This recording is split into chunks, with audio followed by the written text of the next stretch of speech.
What's good, y'all, man? In case y'all forgot, it's a big time game tonight, man. Penn State versus Boise State. Who y'all got, man? This is a tough one, man, because Penn State got a really good football team. I'm kind of leaning towards upset, but I don't know. Drew Aller's been playing a lot better as of late. They got one of the best tight ends in the country, and Tyler Warren set a Big Ten record in receptions this past year. He's been phenomenal.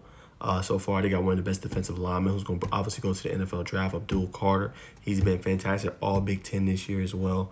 Penn State definitely has the better roster. You know what I'm saying? They should have the better coaching. James Franklin, obviously we've come, against him just saying like, well, he can't win a big game. Can you finally get past the hump and win a big game, man?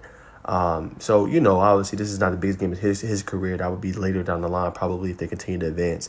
So it's tough. Everything goes into Penn State's favor. And then when you look at Penn State in terms of statistics, they're top 10 in yards per play on offense and defense this past season. And guess who's getting hot? Nick Singleton and Katron Allen have 482 scrimmage yards and 5 touchdowns in the past couple of games.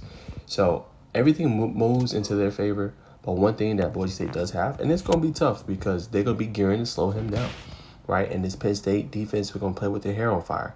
And they're going to load the box. They're going to have 9-10 in the box. But what can make you a college legend is if he has one of those performances. Now, obviously, Genty's a phenomenal player, and obviously he finished top 2 in Heisman voting. But if you want to submit your status as that guy, like I'm one of the best running backs to ever come through college football. I'm talking about ever. I'm not talking about the past decade. I'm talking about being remembered with some of the greats to come through college football. Like this is kind of that, like one of those games, those signature games. Ain't nobody getting you to win. Nobody's thinking you're going to come out on top. Everybody's thinking, okay, Penn State should go in there. They should beat up on Boise State, their group of 5 team. They should be able to stop Genty. That's the only person they got to stop. But if you Genty and you really want to leave your legacy and you really want to, you just establish yourself as the guy or one of the guys in college football. Not this year, y'all. Again, I'm talking about legacy. I'm talking about over the course of his career. This is the game you do it. Now, Genty has rushed for nearly 2,500 yards this season. He also has 29 touchdowns, 7.3 yards per carry, and 192 yards per game. That's excellent. But it's going to come down to also his quarterback. So also important in this game, Maddox Madsen, 27 touchdowns this year, there's 3 interceptions. Can he deliver? Can he make those throws? And it's going to be very favorable for him. You know what Penn State is going to do? Penn State is going to load the box, and they're going to make you beat them. So if you are Boise State, you got to take advantage of your opportunities. And I think you want to keep the ball away from Drew Allen, that Penn State offense, right? And obviously that starts with Genty. But if Genty is bottled up in this one, let's say he rushes for maybe under 60 yards. Madsen's going to have to be able to make those plays down the field. Now, he's shown this year that he can, right? He's shown the ability to make those throws in those tight windows and those tight seams. He's often overlooked. This is a game also for him, a big-time game. He can establish himself as, hey, Ashton Genty's phenomenal. He's great. He's a Heisman candidate. He nearly won it. Some people argue that he should have won it. He can establish himself as, hey, he is the guy. But also, don't forget about me. Like, look what I can do as well against an elite defense. You know what I'm saying? So he has a lot going on in this game as well for himself that he can establish as well. But nonetheless, I'm going upset in this one. I'm going to go Boise State.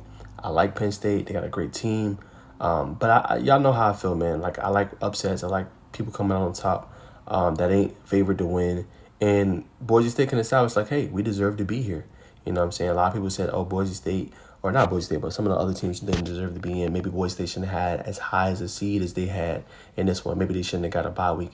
But now you get a refresh, Ashton Genty, which bodes in your favor, a week of rest, and we seen what he did. Mind you, early in the season against Oregon, but he lit up that defense, nearly 200 yards rushing. So for me, if Boise State can put an Oregon team, obviously they're undefeated in FBS, if they can put them on the ropes, you know what I'm saying, and make it tough, you're playing the same type of caliber team, you know what I'm saying, that lost to them obviously in the Big Ten championship game. If you can do the same thing, then hey, look out. This could be a more interesting game than we think. So I think that's going to be important in this one. Obviously, now I don't think Ashton Genty has to run for historic numbers like 300 yards, 4 touchdowns, but I think he has to be effective with his touches. If that's 20 touches, 25, being effective, getting over 5 yards a touch. I think that's going to be important for him, over 5 yards a carry. If he can do that, they got a potential chance. And then the Boise State defense has to step up. You know what I'm saying? Now, they aren't highly ranked. They're like 71st in the FBS, in terms of their ranking. They give up a lot of yards. They give up a lot of explosive plays. You know what I'm saying? So it's going to be important that they kind of calm that down. They're going to need guys to step up big for them. Yeah, so they're going to need guys, on the defense to step up, right? Obviously, Ty Benefield right? 73 tackles this past year. Really, really great season for him, right? Ahmed Hassani, who had 8.5 tackles, or 8.5 sacks, I should say, excuse me. Cameron Camper, leading the team in receiving yards this past year, over 800 yards receiving. Those are going to be the guys that have to step up for Boise State because, like I said, all the focus and attention is going to go to that guy right there, right at the bottom of the screen, Ashton Genty, man. So it's tough, but you wouldn't want it any other way. You doubt it, but now you can establish yourself as, hey, we deserve, we belong here.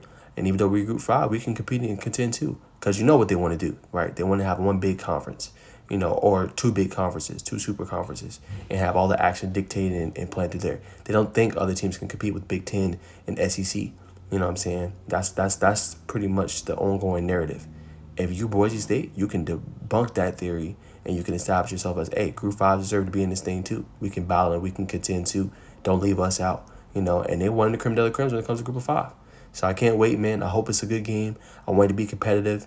I want it to be back and forth. Give us some thrillers, man. I wouldn't mind seeing the thriller in the quarterfinals on New Year's Eve, man. That'd be phenomenal to see. All right. So we're going to find out, man. It's going to be fun. Nonetheless, though, I'm going with the Boise State Broncos. You know what I'm saying? It should be a good one. Broncos on top. You know what I'm saying? And they pull off the upset, sending Penn State home. I know y'all going to troll me in this video.